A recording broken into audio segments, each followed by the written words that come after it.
est l'un des événements cinématographiques de ces derniers jours. Le documentaire Pamela, une histoire d'amour vient d'être dévoilé sur Netflix, un an seulement après la parution de la mini-série Pam et Tommy sur Disney+. Le long métrage est donc disponible depuis le mardi 31 janvier.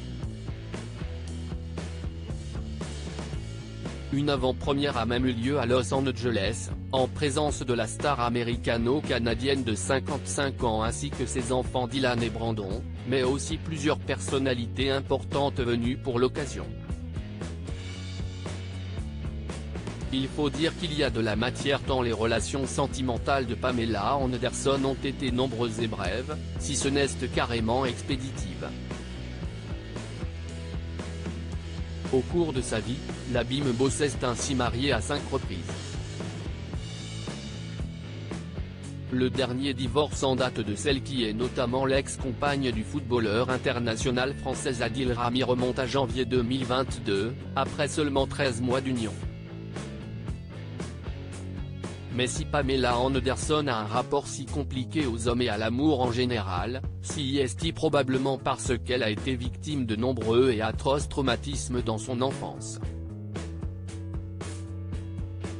Il avait 25 ans, Jen avait 12 ans en 2014 déjà, elle avait ainsi révélé avoir été agressée sexuellement par sa baby-sitter, qui essayait également de s'en prendre à son petit frère, quand elle avait entre 6 et 10 ans. Seulement, ce n'était que le début de son calvaire. À 12 ans, elle est cette fois victime d'un viol et perd sa virginité contre son gré.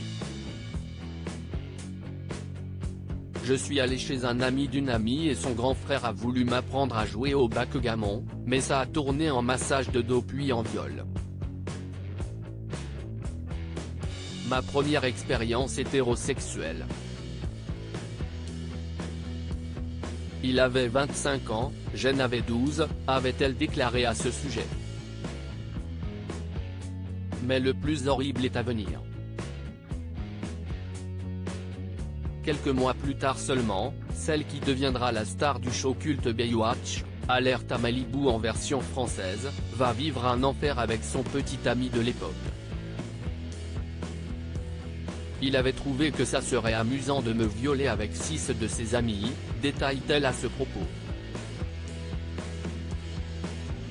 Des récits tous plus glaçants les uns que les autres, qui seront évoqués dans ce documentaire qui a nécessité plusieurs années de tournage.